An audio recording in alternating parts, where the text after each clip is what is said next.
Lioka toko fahafito. Jesosy nanasitrana ny mpanompon'ny kapiteny iray.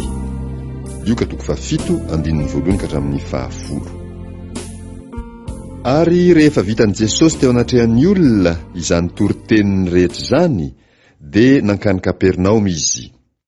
Ary ny mpanompon'ny kapiteny anankiray izay malalany dia narary efa ho faty.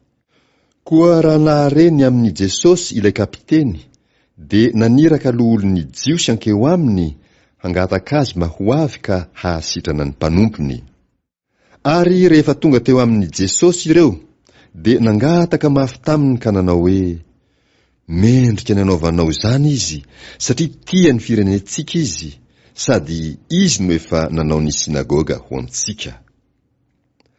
Ary Jesosy nandeha niaraka taminy. Ary rehefa efa mbihy teo akaiky ny trano izy, ilay kapiteny dia naniraka sakay izay hitsena azy ka nanao taminy hoe, Tompoko, aza manahirana ny tenanao ianao, fa tsy mendrika idiranao ambanin'ny tafitranoko aho. Ko na dia ny tenako aza dia nataoko fa tsy mendrika ankeo aminao. Fa mitenena ihany dia ho sitrana ny ankizilahiko. Fa izaho koa mba lehilahy manandehibe ihany, ka manana miaramila izay feheziko. Ka hoy izaho amin'ny anankiray, mandehana, dia mandeha izy. Ary amin'ny anankiray koa, avy, dia avy izy.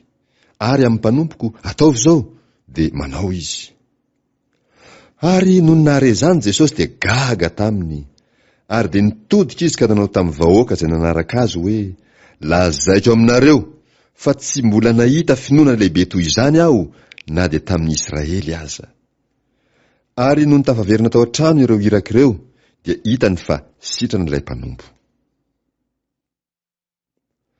Jesosy nanangana tamin'ny maty ny zanakalahin'ny mpitondra-tena iray. Lioka toko 7 andininy 1:12 ka hatramin'ny 17:10. Ary taoriana kelin'izany Jesosy dia nankany an-tanàna atao hoe Naina. Ary nanaraka azy ny mpianany sy ny vahoaka betsaka. Ary rehefa mby teo akaiky ny vavahadin'ny tanàna izy, dia indro nisy fatin'ny lehilahy anankiray nentina nivoaka, izay zanakalahy tokany reniny sady mpitondra tena ravehivavy. Ary nisy vahoaka betsaka avy tao an-tanàna nanaraka azy. Ary noho nahita ny ravehivavy ny tompo, dia onena azy ka nanao taminy hoe, aza mitomany. Ary nanatiny izy ka nanendry ny trano vorona, dia nijanona izay nilanja. Ary hoy Jesosy, ry zatovo, hoy izao aminao, miarena. Dia niarina ny maty sady niteny, ary dia natolony tamin'ny reniny. Ary raiky tahotra ny olona rehetra ka nankalaza an'Andriamanitra hoe, mpaminany lehibe no efa mitsangana eto amintsika, ary Andriamanitra efa nitsinjo ny olony. Dia niely teny Jodia rehetra sy teny amin'ny tany manodidina rehetra nilazan'i Jesosy ny amin'izany zavatra izany. Jesosy namaly ireo mpianatry Jaona mpanao batisa. Lioka toko 7 andininy 19 ka hatramin'ny 20. Ary ny mpianatry Jaona nanambara izany rehetra izany taminy. Ary Jaona niantso ny mpianany roalahy hankao aminy, dia naniraka azy hankany amin'ny tompo hanao hoe, ianao va lay ho avy, sa mbola hafa no nirasantsika? Ary noho ny tonga tany aminy ireo lehilahy ireo, dia nanao hoe, Jaona mpanao batisa naniraka anay hankaty aminao hanao hoe, ianao va lay ho avy, sa mbola hafa no nirasantsika? Ary tamin'izany ora izany Jesosy dia nahasitrana olona maro tamin'ny rofo sy ny aretina sy ny fanahy ratsy, sady nampahiratra ny jamba maro. Dia namaly izy ka nanao taminy hoe, mandeha any ianareo, ambarao amin'ny Jaona zao hitanareo sy renareo zao. Mahiratra ny jamba, afaka ny mandringa, diovina ny boka, malady ny marenina, atsangana ny maty, ary ny malahelo dia hitoriana ny filazantsara. Ary sambatra izay tsy ho tafitohina noho ny amiko. Jesosy nitsara ny mpiarabelona taminy. Lioka toko 7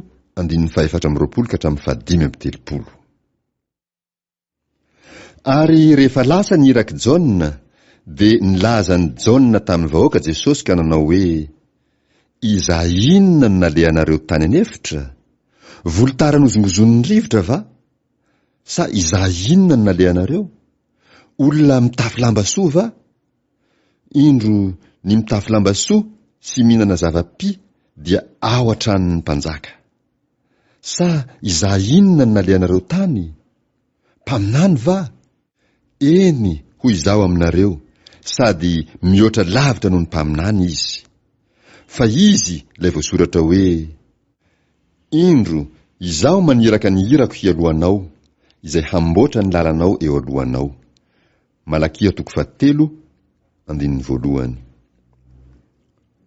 Lazaiko aminareo, am'izay nateraky ny vehivavy, tsy misy lehibe no Jaona, nefa ny kely indrindra amin'ny fanjakan'Andriamanitra dia lehibe no izy.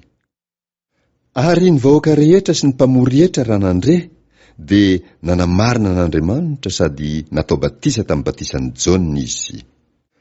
Fa ny fariseo sy ny mpahay lalàna kosa nandany fikasan'Andriamanitra, satria tsy mba nanatona hataon'ny Jaona batisa izy.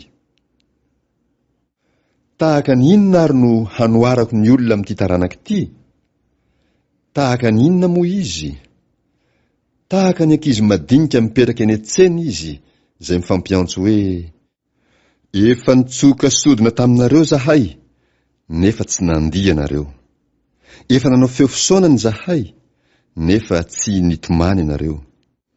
Fa tonga Jaona mpanao batisa, tsy nihinan-kanina na nisotro divay, ka hoy ianareo: manana demoni izy. Tonga ny zanak'olona mihinana sy misotro kosa, ka hoy ianareo: indro olona fatra-piti hanina sy mpisotro divay, sakaizan'ny mpamory hetra sy ny mpanota. Fa ny fahendrena dia hamarin'ny zanany rehetra. Vehivavy mpanota iray ny bebaka nanositra zava-manitra ny tongotry Jesosy. Lioka 7:1-40.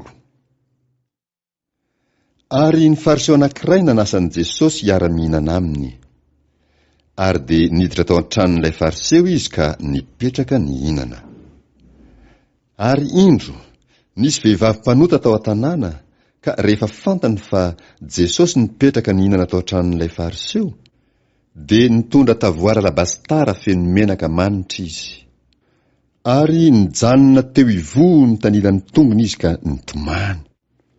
Dia nahakotsa ny tongony tamin'ny ranomasiny sy namoaka azy tamin'ny volondohany, dia nanoroka fatratra ny tongony ka nanositra azy tamin'ny menaka manitra. Ary noho nahita izany ilay fariseo nanasa azy, dia nanao anakampo hoe: raha mpaminany ity, dia ho nahalala io vehivavy manendry azy io sy ny toetrany, fa mpanota io. Ary Jesosy namaly ka nanao taminy hoe: ry Simona, manako lazaina aminao aho. Dia hoy izy: lazao ary mpampianatro. Fanoarana momba ireo lehilahy roa nanana trosa. Lioka 7:1-20. Nisy roalahy nanana ny mpampanana vola anankiray trosa. Ny iray nanana ny denari 500, ary ny iray kosa 50. Ary raha tsy nanan-kaloha izy roalahy, dia samy navelany. Ko iza moa amin'ireo no ho tia azy indrindra? Simona namaly ka nanao hoe: ataoko fa ilay namoizany be. Dia hoy izy taminy: marina ny hevitrao.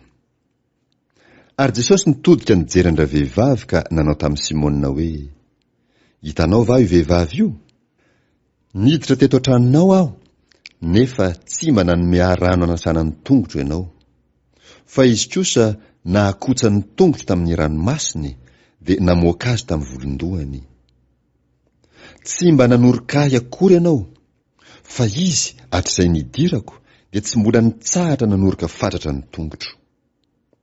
Ny lohako tsy mba nohosoranao diloilo akory, fa izy kosa nanoso menaka manitra ny tongotro. Ary amin'izany dia lazaiko aminao, voavela ny elony be, fa be fitiavana izy.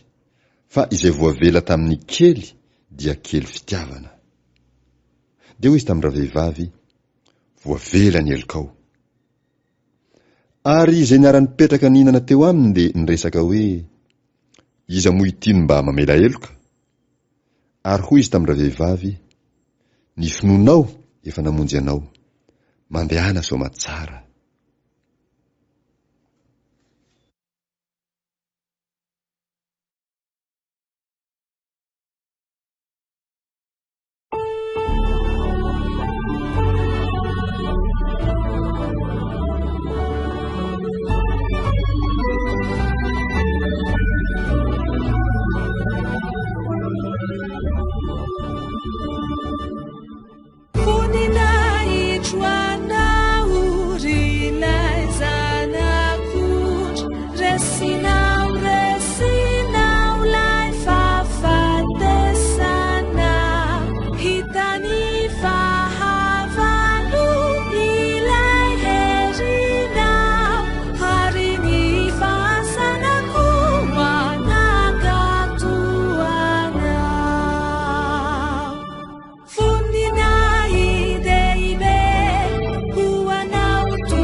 Sisi manzaka hira fanje sema